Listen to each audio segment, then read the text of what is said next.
Faculty of former dean of faculty of law.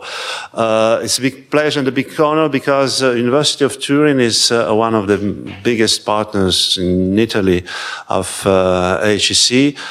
Formally, our cooperation started with the signature of an agreement in 2012. We cooperate in different fields in economics, management, mathematics, law, obviously, public policy, and others. With students exchanges this year, we have together 16 students on exchange programs, academic exchanges, conferences. We work also closely in the framework of the cooperation of the Association of Global Universities. As you know, the Association of Universities participating in program 5100. HEC is one of the leading universities in this program. So this association with the CRUI is a conference of rectors of universities of Italy. Once again, this morning, this lecture is proves also that we enlarge our cooperation, and we really hope that that will be a tradition to receive professors of University of Turin for this kind of events.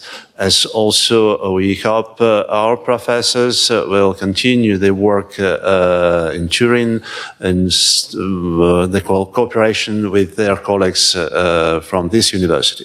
So today the lecture of Professor Ajani is dedicated to national laws and global economy, the role of the World Bank and the promotion of legal reforms. Please.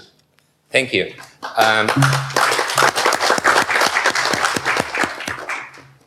Thank you, and I hope you don't mind if I'm not using the microphone because I prefer standing. Can you hear?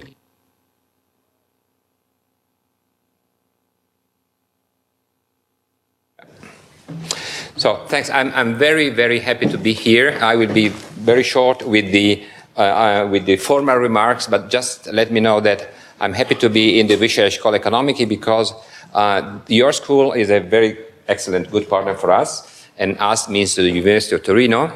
I'm the president of the University of Torino and a law professor, where as a law professor I teach, or I used to teach because I don't have so much time today to teach, international global law, international contracts. I used to teach Russian law because I prepared my dissertation in Moscow many, many years ago. And then I worked with first the Soviet federal government and then the Russian government on many aspects of legal reforms in this country, which led me to understand a bit relationships between international politics, legal reforms, and that is the topic of my class today, which will be a kind of mix between law, political sciences, and economics. Let me ask you a question. Do you like diversity?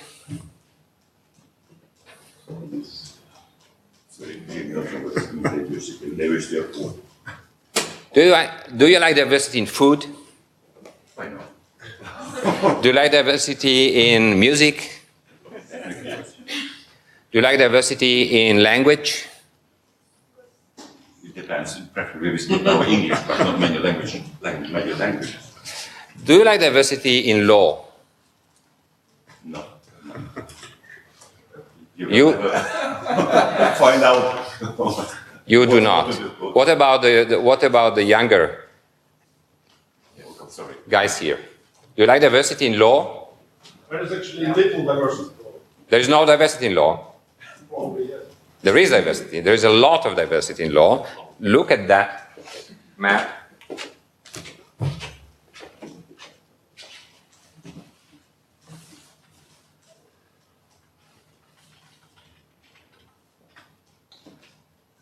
That is just a little example of how much diversity there is in the law. The red countries are the so-called common law countries, where English law used to be the main element. The blue countries are the so-called civil law or continental European legal countries where the main aspect is tradition and Roman law. The yellow countries are the mixed one, common law, English and European law, and the green ones are the countries where Sharia, the Islamic law, is important in family, contract, property. But that is just one example. And that is a macro, a big example, which still does not tell us how much diversity there is in the law. So to explain that, I have to go to the... Yes.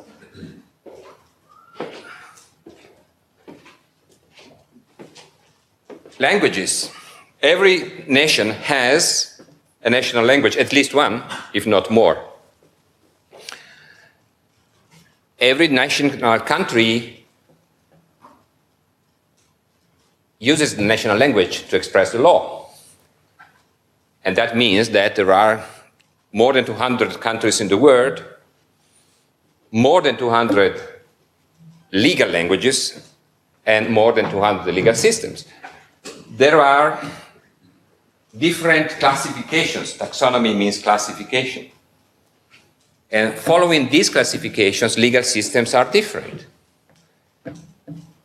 I just tell you one example. You know what I understand that you are not following the law course, you are mainly political science and international economics, right? So I have to keep my examples on... They have at least one course, soft law and regulatory governance. Okay, good. But that is a very simple example, donation, you know what donation is. I give something for nothing. I do not receive any price, any money back.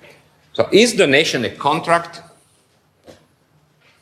It depends on who is answering, and the answer will be different. If I'm asking a British lawyer, an American lawyer, an Australian lawyer, is donation a contract? The answer will be, of course, no, because there is no price back. There is no equilibrium or balance between the two parties, so that cannot be a contract. If I'm asking a Russian, a Chinese, a Bolivian, a Brazilian, an Italian lawyer, is donation a contract? The answer will be yes, because you need to accept the donation. And the offer acceptance for the blue countries, Chinese, Brazilian, Russian, Italian, whatever, for these countries, acceptance and offer are the two elements to define what is a contract, which is not the case for English, Indian, American, Australian law. More examples. I'm sure you have seen some movies where there is a kind of trial, American movies, a trial, a judge, two parties, and lawyers discussing. And lawyers usually walk like this. To whom lawyers address their speech? Exactly, to the jury, and not to the judge. Same movie in Russia, China, Spain, or Brazil. Same question, different answer. Either there is no jury, or even if there is a jury, the lawyer will be addressing the judge. So in the blue countries, the jury does not exist or has a very limited role. In the red countries, the jury is the real master of the process. And the judge is just a referee controlling that everything is played according to the rules. Is that important? Yes, it is important. It is important because the jury is not made out of people expert in law. Jury are there exactly because the ones sitting in the jury are not lawyers, they are common people. And as common people, they identify themselves usually more with the victims than with the tortfeasors, the ones who make the damage. And in commercial law cases, the ones who make the damage usually are big groups, big firms. Think to environmental cases. Think to the tobacco cases. Think to pharmaceutical brought to the justice because of something wrong which happened. The victims are claiming for reimbursement, and the jury is there. And the people sitting in the jury, like you, they better understand the reasons of the victims than the reasons of the big managers of the pharmaceutical industries. Which means that in countries where there is a jury, justice will be more generous towards the victims than towards the big guys in the big firms. So to have or not to have the jury is a big difference among the countries. I could go like that for more time, but we have no time, unfortunately. So I just want to give you this point. There is a lot of diversity in the world in how countries have built their legal systems. And that diversity is caused by different elements, like different histories, different traditions, different role of the past, path dependence. If you study economy, you know what path dependence is. Indian law is heavily conditioned by two past elements, which is ancient Hindi tradition and the English colonization. So there would be not Indian law as it is today without these two elements from the past. May I say that Russian law is still influenced by Soviet law? In a sense, yes. How the privatization of big companies have been organized depends on the past. The same for Chinese law. So history, ideology, political choices, languages, religions, institutions like juries, all these different elements make national legal systems very much different. So when I ask the question, what about diversity in law? Do you like diversity in law? I think now you get better the question I posed. And you're free to answer yes or no, depending on the kind of role you want to play. If you want to play the role of an international business lawyer, what would you answer? Yes, because there is business. The more there is diversity, the more I will be receiving clients asking for my support in order to understand and possibly to overcome diversity. But let's imagine that I am a business person. I am a manager in a big company like Samsung, like Sony, like Apple. And my business is about producing and selling products all over the world. If you put the question to that guy, to the manager of Sony, manager of Philips, manager of these big multinational groups, the answer will be, I hate diversity, in terms of legal diversity, because that for me is, how would you say that in economic terms? A cost. It's a cost, because if you want to enter country, you have to know almost everything about that country in terms of how the law is organized, how the judges work, whether there is or not corruption, how commercial law is, administrative regulations, labor law, may I hire, fire freely, there are restrictions, whatever. And that is a huge cost. And now we come to the focus and to the center of my presentation, which is trying to understand which role has been played by the financial institutions like the World Bank and the International Monetary Fund and other regional institutions like the European Bank for Reconstruction and Development. Have you heard about that? In what? In supporting policies and projects to make up, to resolve, to overcome legal diversity in the times of globalization. Anytime you have questions or comments you want to put, please just raise your hand. So to go to that,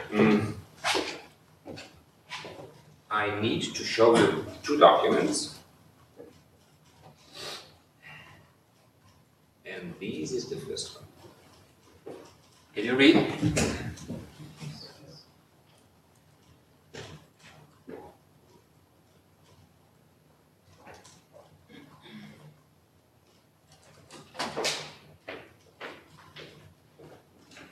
So these are the articles of agreement of the International Bank for Reconstruction and Development, meaning that is the statute, the charter of the IBRD, which is also known with another nickname, which is World Bank. Have you heard about the World Bank? So the World Bank has an official name, which is International Bank for Reconstruction and Development. Look at the date, 45. December 27, 45, San Francisco Conference, creation of the United Nations after the Second World War. I will be back on that soon. But I want to draw your attention to Article 3 and Article 4. Article 3, the bank shall make arrangements to ensure that the proceeds of any loan are used only for the purposes for which the loan was granted, with due attention to considerations of economy and efficiency and without regard to political or other non-economic interests or considerations. Which means that the bank is there to give money to the countries. It is not a commercial bank, it is an international institution, so like the UN. So there is a General Assembly, representatives of the countries sit there, there is a board, there is a General Secretary, there is a huge portfolio made of money given to the bank by the member countries on a percentage which depends on the GDP, the gross domestic product, meaning that Russia pays more than Albania.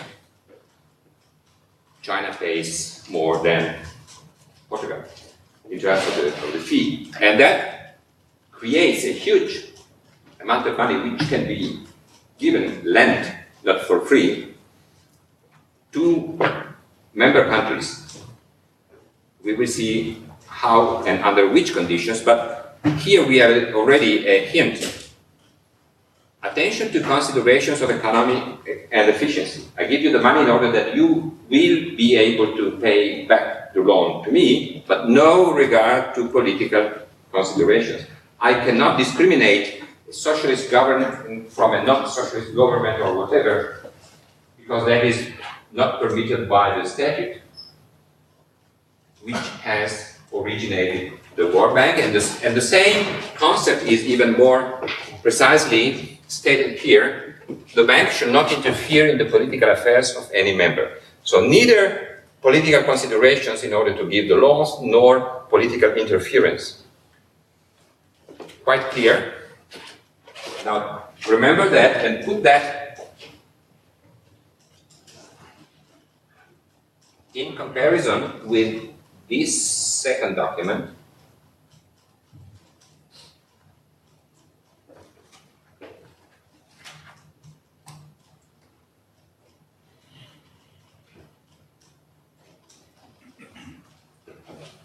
Agreement establishing the European Bank for Reconstruction and Development, EBRD, 1991.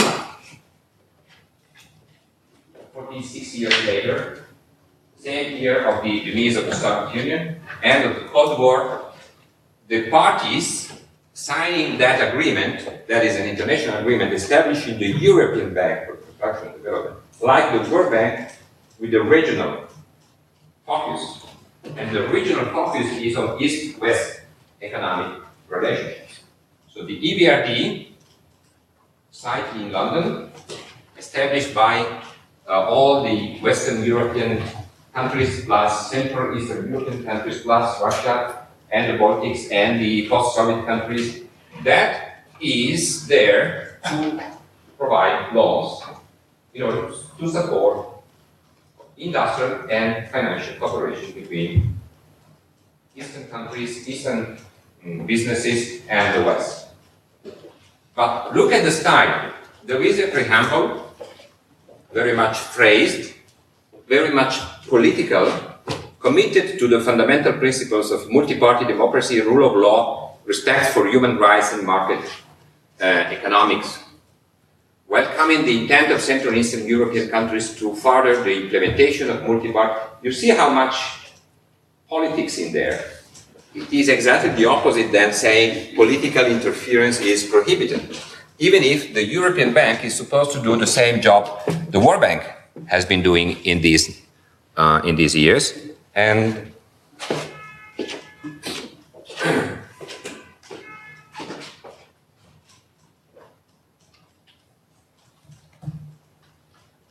more, the bank shall assist the recipient member countries, which means Eastern countries, to implement structural and sectoral economic reforms, including demonopolization, decentralization, and privatization, a lot of politics and economics.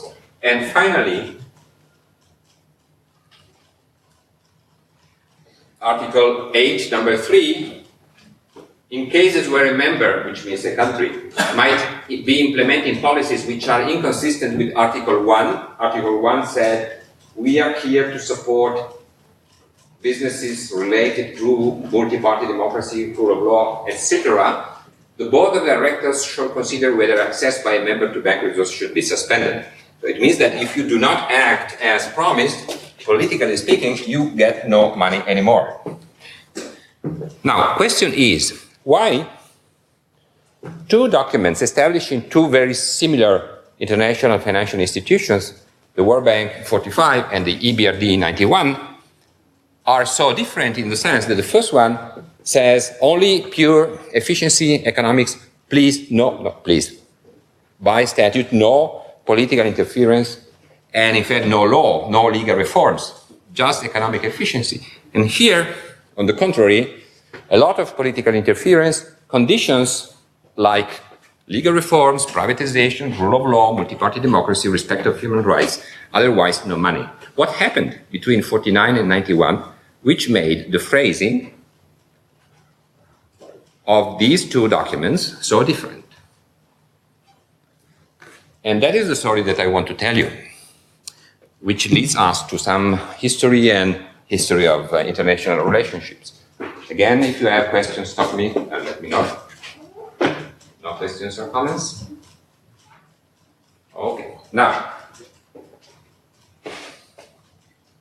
do you prefer green or red? Green. Why do you prefer green? It's a political statement or? We also have black, by the way. No green's back.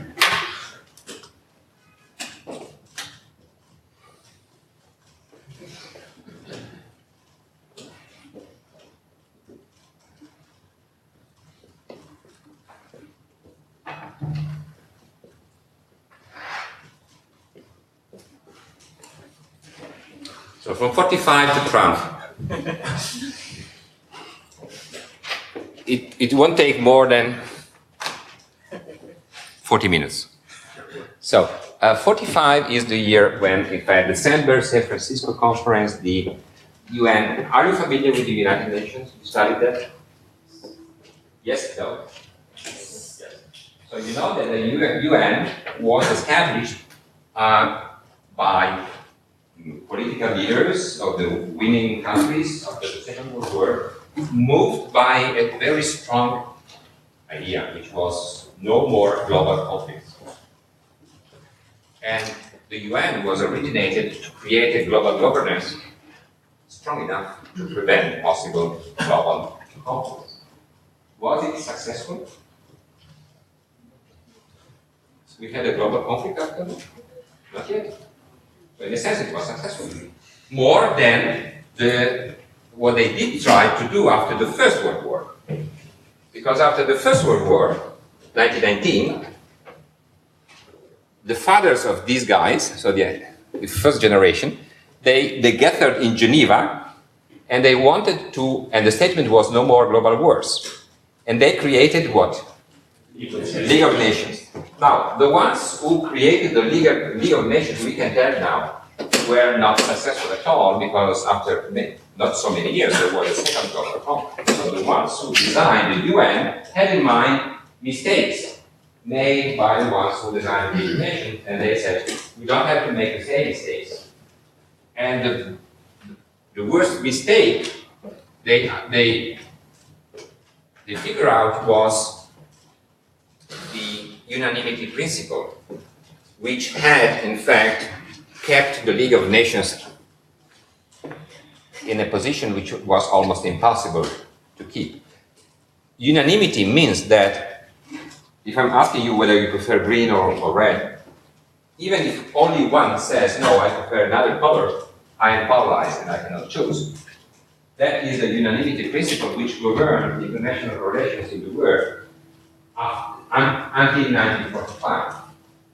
Because countries were sovereign and they accepted no superior entity at all. And when you have a majority principle, you accept a superior entity, which is the will of the majority, which is stronger than your own will, right? So in 45 they said we have to move from the unanimity principle, which was consistent with the principle of full sovereignty, into something more effective, which is the acceptance of the majority principle, which we already accepted in national democracies as a principle to rule global governance. And that was well done.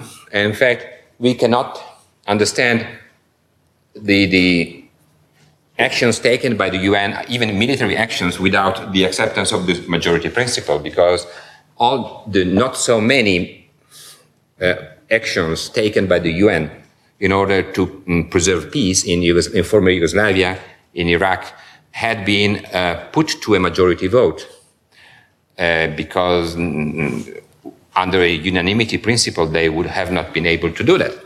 The second point they made was, so first, you understand that? Majority principle in international relationship, that is a revolution. The second point was very pragmatical. The League of Nations was too much kind of assembly without any force, any action. We need to give arms, we need to give operative capacity to the UN. So they created agencies with specific mandate. One is the IMF, one is the World Bank. And the IMF and the World Bank were designed with a specific mandate, with two different mandates. And that is why we have two financial institutions. Otherwise, why to have two of them? They are two because they are supposed to make different actions, take different actions. The IMF is there to do what?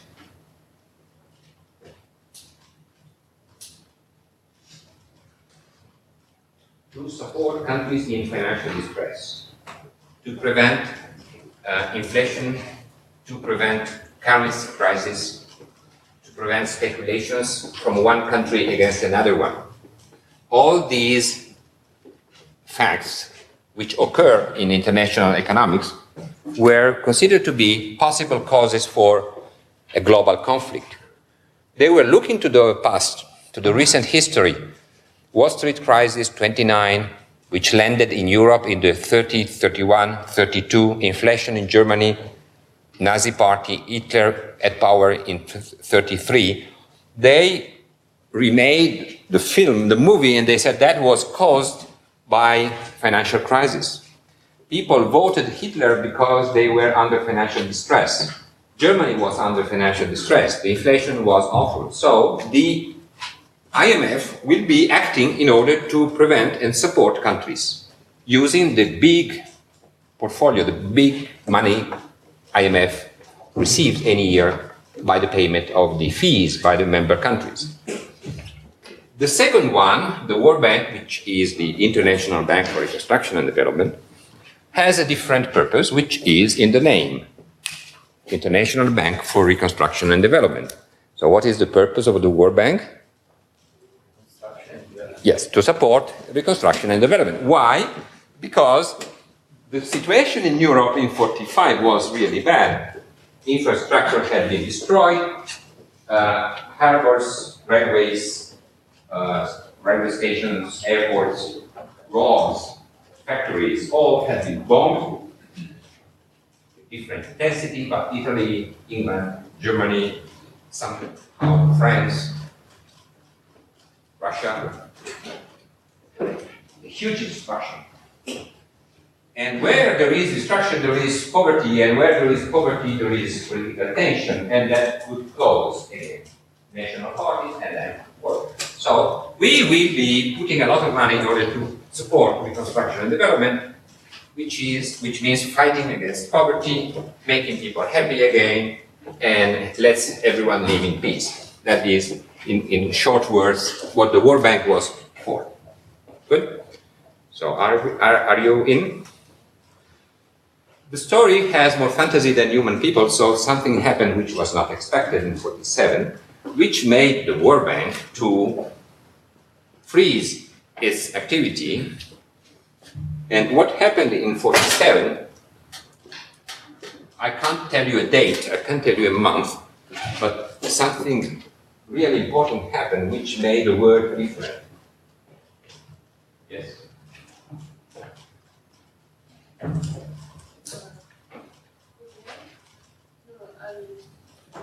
The beginning of the Cold War. The beginning of the Cold War, which was not declared in a day, but it was the result of a growing tension between Moscow and Washington, D.C.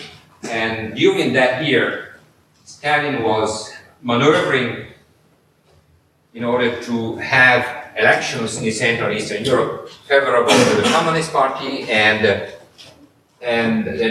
the American government was watching that with fear. And at the end of that year, in fact, the two former allied, Soviet Union and the United States, split completely. And that is the beginning of the war, of the Cold War, which lasted for more than 40 years. What is the impact of that on the World Bank? Question point. The following. From 1947, the US government decided to freeze the support to the World Bank and to act autonomously through a plan named the Marshall Plan, which was, Marshall was the name of a secretary in the government of the United States, and the Marshall Plan started to distribute billions of dollars to the different Western governments in Europe in order to make very clear that reconstruction and development was given to the support of the American government. Every single aid was stamped with the US flag, Marshall Plan, and every single aid in terms of food, in terms of technical advice, in terms of money in order to reconstruct the infrastructures and the economy was assigned to the US government and the US flag, which made the receivers, human citizens living in the Western democracies, very aware of the fact that the US was supporting the reconstruction, not the UN. The UN was completely unknown to common people in 1947, 1948 because it was a new institution. That put the World Bank within bracket, and in fact, World Bank had no possibility to act because it has been somehow backsided by the Marshall Plan. There were good reasons to dismantle the World Bank, but when you create an institution and you hire hundreds of people and you set it within the UN framework, it is difficult simply to say, well, we were wrong, we closed the World Bank. So the World Bank remained there silent for 9 years. But, and that is another surprise, something happened in the 50s which was not expected, or not expected in the sense that there was a large phenomenon. What happened in the 50s and the 60s? Many, I'll give you a hint. 45, we have 150 countries in the world. Today, we have 200 countries in the world. What happened? Yes, decolonization, exactly. 56 is the decade of decolonization. India started in 47, then we have Indonesia, then we have many African countries and Asian countries. They were mainly decolonized by the British, French, Dutch rule. And they immediately entered the UN, and they became member of the IMF and the World Bank. And you can imagine in the 50s a line of Prime Minister and Minister of Finance in Washington, D.C., knocking at the door of the World Bank, asking the World Bank to do its job, which was give loans and support financially reconstruction and development. because these countries were in the same conditions the European countries had been in 1945. No roads, no railways, no airports, either because decolonization was a result of a war, Algeria, because decolonization brought the colonizers to draw up and what had been put in place. The Dutch left Indonesia without railways because they brought rails back to the Netherlands. The Italians did the same in Somalia. So the countries were independent and new, but they had no means. So that called the World Bank to intervene and to consider these countries as new possible clients. Instead of Germany, France, Italy after the war, Zambia, Algeria, Senegal, Indonesia became the new clients. And the World Bank was not lending money out of a kind of program. On the contrary, the World Bank set a very precise project which was offered to these countries asking for financial support. And that was a very structured project named ISI. Have you heard about that? ISI means industrialization substituting import. Industrialization substituting import. What does it mean? The following. Can you imagine that group of prime ministers and Ministry of Development and Economics discussing with the World Bank officials terms of the loan, and the officials will be answering, we have a recipe for you, we have made an analysis, and we think that we can lend you billions for the next 30 years, special rate, and we will be quite relaxed in terms of your capacity to pay the loan back because we believe in our recipe. So we made an analysis, and the analysis says, and that is valid for Senegal, for Zambia, for Indonesia, for whatever you can imagine to be a newly independent state after decolonization. The analysis says, your economy, let's imagine that the Prime Minister of Senegal is there, your economy is weak because what you do, you sell natural resources to the Western markets. Timber, silver, oil, depends.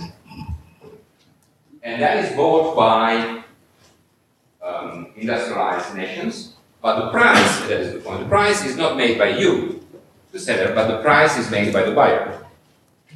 A buyer's market is a market where the seller has no strength.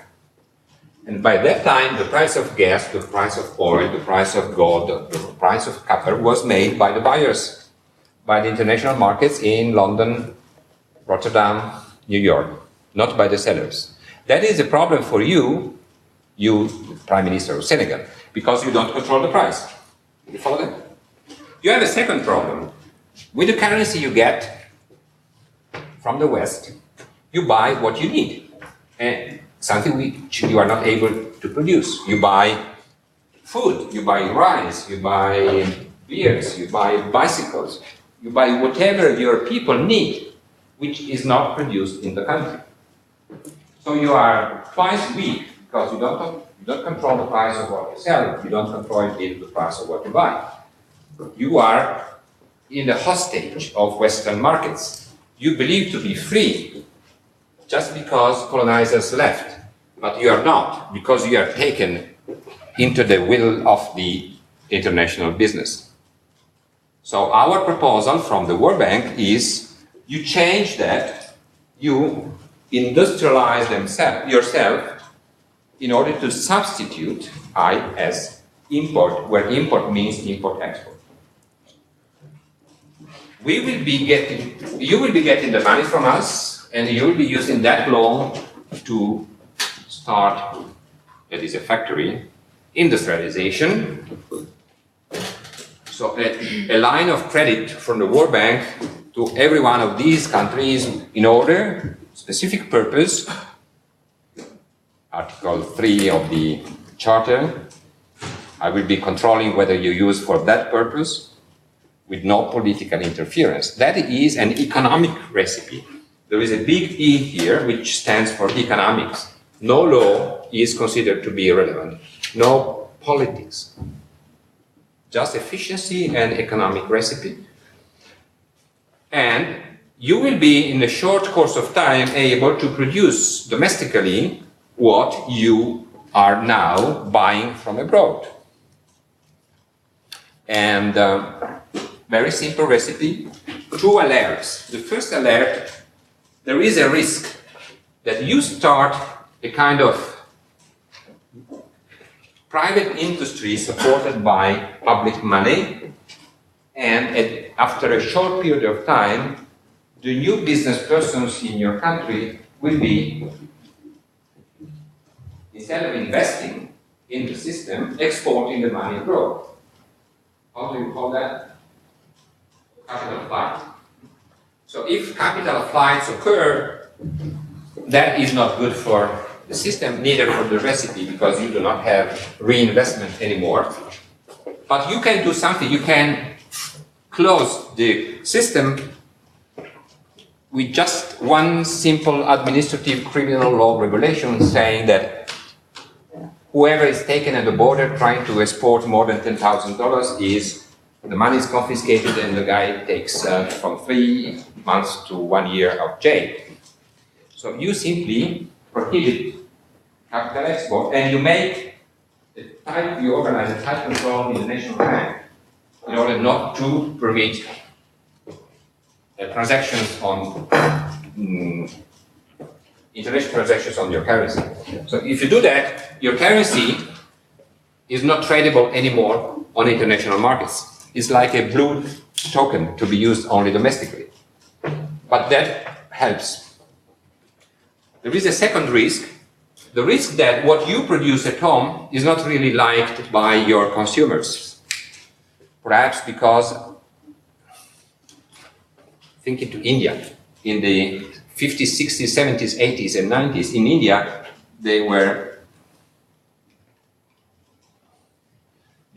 making these kind of cars, very much rigid, not very fancy. The reason is that Indian factories bought the productive lines from UK, and the British sold old-fashioned lines. So possibly the new rich from India, the new business persons, didn't really like so much that car, and they wanted to buy something more fancy like a Ferrari or these kind of cars. And how can you prevent that? Consumers disliking domestic products.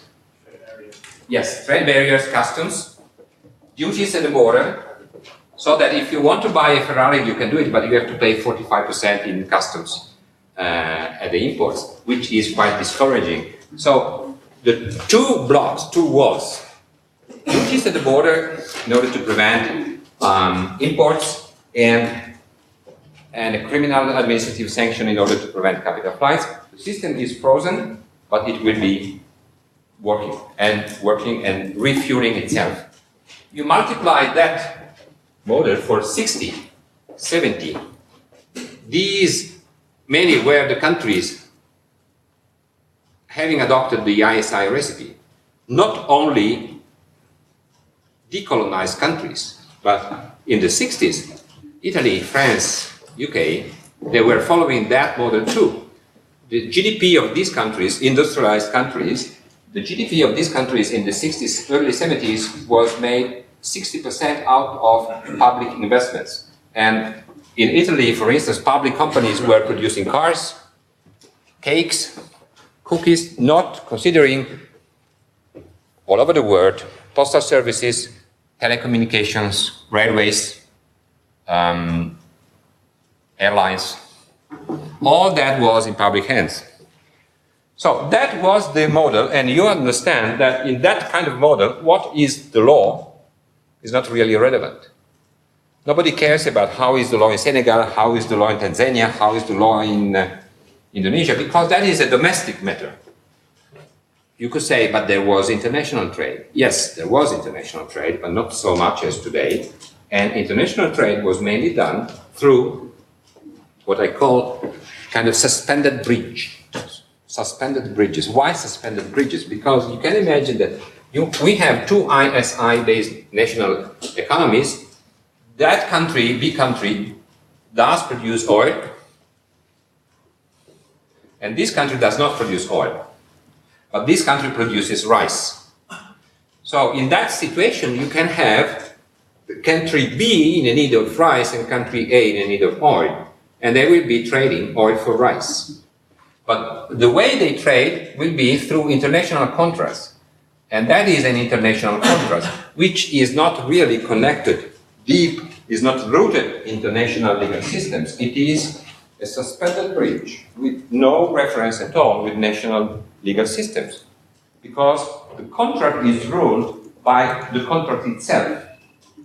So the rules how to manage the contract will be written into the contract and not into a national law. And in case you litigate the contract, you don't go before a national judge, because if you are a business person from B, you don't trust judges in A, and those in A do not trust judges in B because they believe that these judges are nationally oriented. So how can you manage? You organize a kind of independent bridge, which is the international contract, and every time you have to litigate, you appoint independent arbiters without any specific national affiliation. So the only little law which was relevant in that period of time was this kind of bridge or banana, if you like, which was not touching, was not related to national legal systems at all. So nobody cared about national legal systems. Coming to the actual conditions, let's try now to understand what the ISI was. A lot of public support to private economy, customs at the border, no rights for consumers, financial means and currencies not tradable, big monopolies.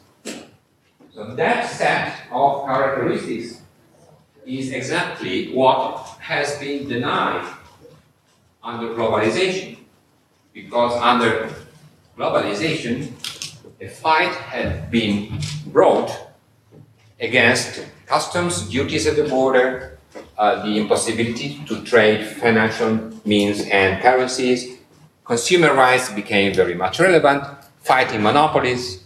So the word of today, so far, is a word where financial trade is possible, not too many customs at the border, a lot of consumer rights, no public support to private economy. So that is the word and the time of globalization, which has denied whatever had been designed in the 60s and the 70s as the good model. And that was a good model, because if you look at the growth rate, Africa was growing, Asia was growing, a lot of investment in public buildings, education, hospitals. The natality increased in terms of the ratio of unborn children. So everything was performing well until there was a big earthquake which made all that completely out.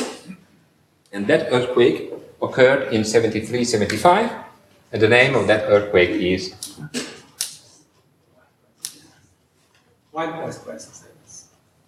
Is it about the oil price? It is about oil, yes, it is the oil shock. The oil shock, which was not expected, was an earthquake. As I mentioned before, the oil price was made by the buyers. And the price is made by the buyers when there is more offer than demand. Anytime there is more offer than demand, the buyer has the capacity to choose where to buy from. The demand was growing because of the ISI model, because these countries needed a lot of energy, gas and oil, and they were asking for more and more oil because they were industrializing at a very fast pace. So the oil producers at the moment said, why don't we now make a price instead of being governed by the West? So they carteled, they organized the OPEC, the Organization of the Oil Producers, and they agreed not to sell oil anymore under a certain price, and that was done overnight. So in 3 weeks, the price of oil tripled.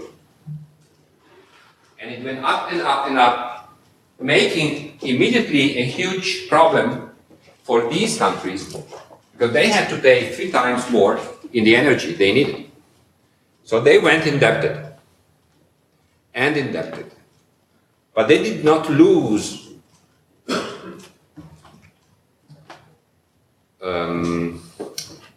their capacity to be considered as reliable possible debtors.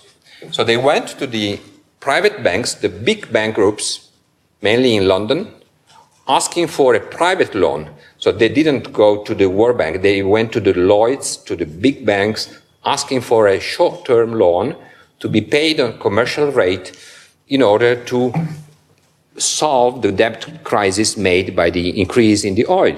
Their perception was it's just for a short time and then it will stabilize and we will be able to recover. That did not happen. So in 2 years, 1975, the world was at the edge of a huge financial crisis because countries had been indebted and indebted, they were not able to pay, and they had received huge amount of money from the private banks. Private banks were happy to give money to these countries. Why?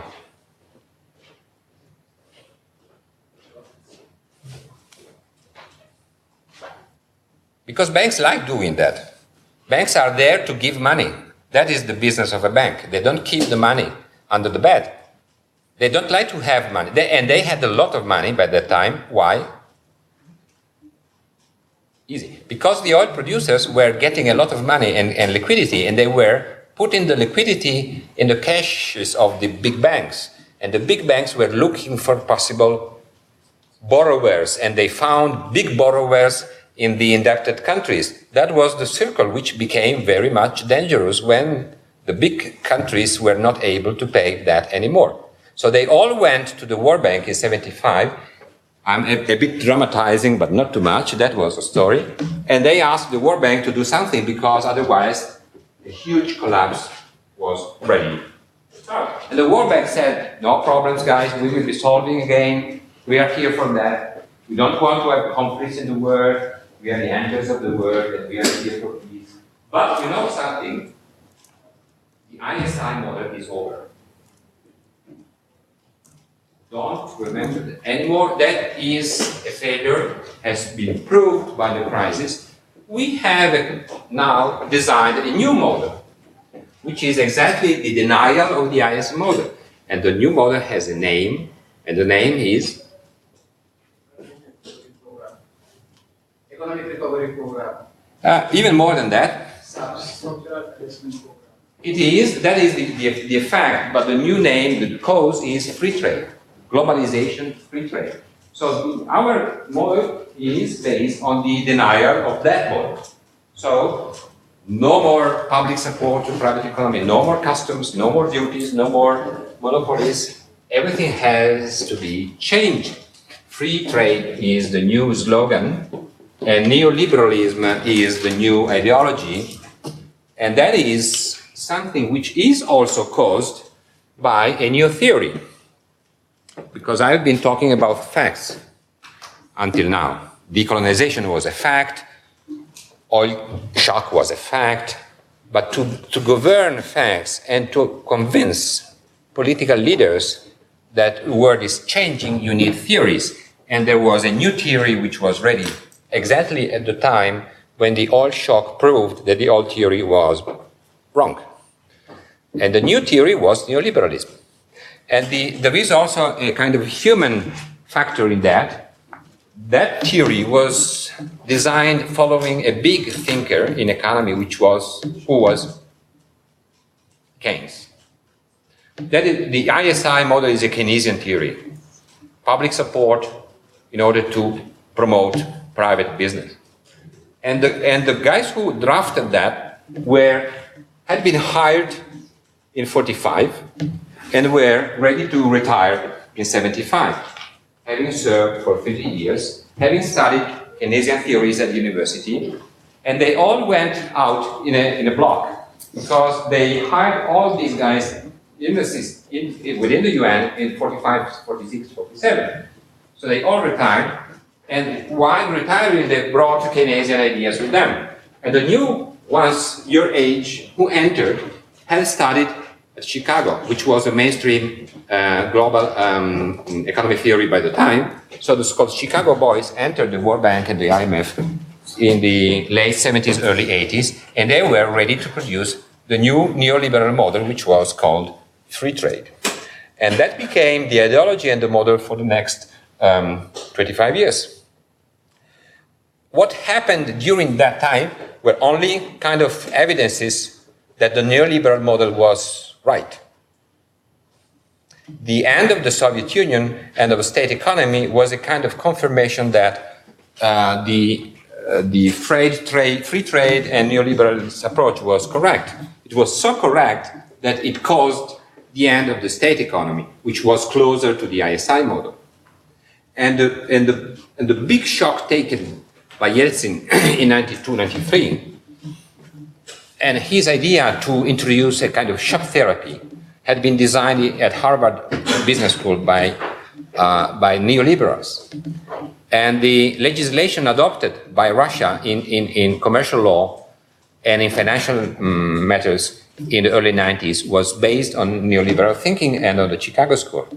And even the corporate law, which was passed by this country, had been designed at Harvard Law School. So everything was based on the new idea, which was free trade. And now I'm coming to the point, and I'm closing.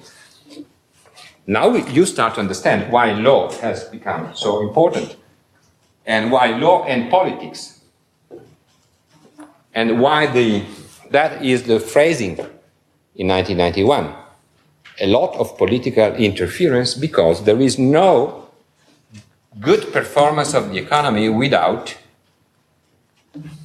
neoliberalism, which means demonopolization, privatization, fundamental respect for human rights and rule of law. You could say, why rule of law? Why rule of law matters? And that is my last argument. So, in this new world, what was not possible before has become possible. As a German business person, you can stop trading timber with Senegal, buying wood and paying. You can install your own plants and factories in Senegal, and you can produce all of that, which is cheaper, more effective. You can enter the local market, not only the European market. You pay less, but if you do that, you want to know how the legal system of Senegal is, something that you were not really interested in during the first period. It was not your business. If you want to set up a company in Senegal, I'm saying Senegal could be anywhere in the world, you want to know how commercial law is, how property law is, whether there is freedom of contract, if you can hire and fire, which means labor law, administrative regulations, and whether managers are criminally responsible for some acts or not, and if the judiciary is clean or corrupted. So everything that we call law, you can leave apart perhaps only family law and inheritance, but criminal, procedural, private, commercial, financial, insurance, whatever is business law, and not only that, including constitutions, is foreign investment protected? Can they seize my property without compensation? What is the Constitution about? Does the Constitution say something or not? How is foreign investment protected? All these different elements become very much relevant, and when that becomes relevant, you understand how much diversity there is in the world, and you are not at ease with that diversity. Because if you want to open different factories in Africa and Asia, you have to come to terms with so many different legal systems that it is too much costly to you. So what you do, you organize a kind of pressure on the IMF and the World Bank, asking particularly the World Bank, who is very much involved in giving support, to make financial support to these countries conditioned or under condition of the analysis of the national legal system. And when the analysis of the national legal system says that is not good, it is too weak, there is too much corruption, the code of civil procedure is loose, the next step is you promote legal reforms in that country. But if you promote legal reforms, and that has been done for the last 20 years, the World Bank has spent millions and millions in paying consultants, including me, not millions to me, but consultants, many consultants in the world. You do that with two reasons. One is to make that legal system stronger, and the second to make that legal system more uniform to another and another and another legal system. And in doing that, you try to globalize legal rules. Last point, question. What do you think, as a member of the National Party in Indonesia, or in the Philippines, or in Mexico, what do you think about your Prime Minister showing up in the parliament saying, guys, we have to take a legal reform because the World Bank is asking, and if we don't do that, no money. Would you vote for me? Everyone? You are in the opposition, huh? Why you don't vote for my legal reform, which is good, which connects us to the world community? We will be having more investments. We become the kind of champion in the world of the developing countries in terms of how good the legal system we have is. Why you don't vote for that? You are free, you can act. Because I want to have a choice. You want to have a choice, which is a good argument. But you don't have a choice because they are asking for us. So it is a kind of condition we have to take. But you are putting national identity and sovereignty at first, right? So you are, and you are not the only one, and you have good reasons to do that, you are saying that you are defending a kind of wall, a dam, named sovereignty. And you are saying, stop. You can't really tell me what I have to do with my legal system because that belongs to my sovereignty. And here we have a problem, because if you are so strong to convince the majority of the people, you will be voting against my proposal. I have to dismiss, but the country will get no aid. So, and the World Bank will not be happy in terms of having a country which does not follow the model. So two strategies have been taken at this moment in order to try to convince you. And there are two very much different strategies with the same purpose, to convince you. The first one is to go vague, to bypass like a balloon the wall of sovereignty going vague.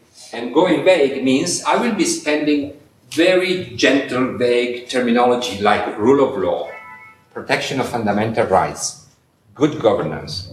So now I have an argument with you. So you say no, because you are protecting sovereignty. And I'm saying, but that is just an attempt to make our country consistent with the rule of law. Are you against the rule of law? Do you prefer dictatorship? Difficult to say I am against the rule of law. Are you against transparency? So what I am proposing is about a package of legal reforms inspired by the rule of law. I mean, notice that was used as a strategy vis-à-vis Russia and vis-à-vis China. Vis-à-vis Russia by the Council of Europe. Russia wanted to enter the Council of Europe. The Council of Europe said yes, but we have to respect the rule of law. So the правовое государство, which means rule of law, was put into the Russian constitution. And the same was done in China. When China wanted to enter the WTO in 1999, the WTO people in Geneva said, we can accept China, but China has to become a rule of law state. And they were, no problems. They went back, they voted 99% vote in favor. They changed Article 5 of the Constitution in China. Today, formally speaking, China is a rule of law based country. So the go vague strategy, which is very much formal, not substantial, nobody believes that, but it is to spend, because when you put the rule of law, good governance on the table, you have taken the table, nobody can react. You can't have, You know, in my country, the sovereignty principle is against the rule of law because you qualify yourself as a free state.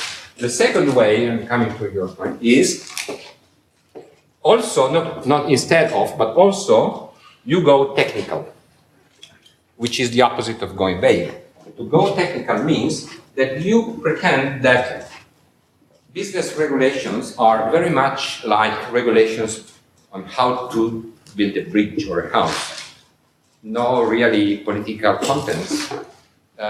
Commercial, financial instruments are almost the same. Somebody told that at the beginning, almost the same in the world. So why do you worry? It's not really against your sovereignty. I'm not challenging your traditions. I'm simply telling that if you want to build a bridge or a house, you do not play that in terms of national identity. There are technical regulations how to build a bridge and a house. And these apply in Italy, Iran, Indonesia, Iceland, all countries with the eye. Don't really pay too much attention to that because business law is a tool. It's not, I don't believe that, but that has been spent as an argument. So if you combine the two, at the end of the day, you can have a package of legal reforms very much supported by a political discourse, which is vagueness, rule of law, the beauty of the rule of law, and at the same time the technique of financial instruments. Yes, I want to say that according to me, like a rule of law or talking about political regime, as you said, you prefer dictatorship to democracy, and these kind of arguments are even more political interference and interference in the sovereignty of country than the previous one. So, I mean... Exactly. You said the point. That is why the EBRD Charter is so much coherent with the actual times, because that is stated into the 1991 EBRD. So I have, and that is the end, I have tried to show you the reasons, historical and ideological reasons why the phrasing of the World Bank Charter, no political interference, has changed into the phrasing of the EBRD, and that was due to the change of paradigm. Your point, if I take that correctly, is, but so, if that is correct, the World Bank statute is not coherent anymore. True, yes, it is, like that. And some countries ask the IMF and the World Bank to change the statute in order to recognize that the world has changed. But that was too much dangerous. If you open that box, you will never close it. So if you start to discuss a rephrasing of this charter of the UN or the IMF and the World Bank, you don't know where it will go. Particularly in these times where in fact the United States are breaking on their involvement in the UN. So if you lose the capacity, which was quite important in the past, of the United States to keep stable the UN for the good and for the bad, you leave UN to the majority of countries with a very strong orientation, which is different from the one we have. And we have China, with the retreat of the US from the UN, we have China entering more and more. So that has not to be touched, but it is not coherent. So the statute of the IMF and the World Bank does not correspond to what they do in reality. All right? What? So, as I said, it was a kind of a mix of law, politics, and economics. I don't know what you would be retaining out of that, but I hope that, in a sense, that was new for you. And particularly, it was, I hope it was new to understand how financial institutions like the World Bank and the IMF act in the performance. Trump, I forgot Trump. Trump, in fact, are we going back to the ISI? It's an issue. Let's meet again next year because of course there is a Trump apart. There is a revival of Keynesianism all over the world, and paradoxically, China is a good example on how much Keynesianism people haven't thought in the 80s to connect Keynes and China. But China is, in fact, performing very well in terms of the market, adopting Keynesian models, like state control on private business, a lot of state funding, using of a huge amount of financial resources to promote public works, and in order to pay people to do public works, which was the Keynesian recipe to overcome the New Deal. So, and Trump or his advisors know that. They know that if you want to take pace of China, you need to put state again back in the center of the market. And this is what Trump is doing, if we like it, him or not. And it is, and you have some clues. In some countries in Europe, Trump is not fought by the extreme left. Because somehow, in spite of the fact that Trump is against immigrants, he's building the wall against the Mexicans, so very kind of right-oriented policies. In terms of world economy, he is more Keynesian than Clinton or Obama. Thank you.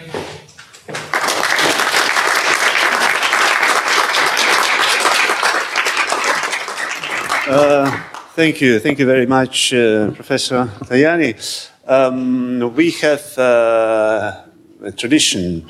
Our guest lecturer receive usually a very expensive and very important present. So please don't do it. We'd like to do it this time too. And as we are very young, 25 years old, wow.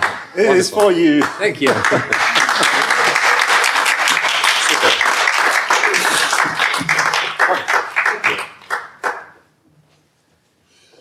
So thank you everyone. Hope to see you again. Thank you.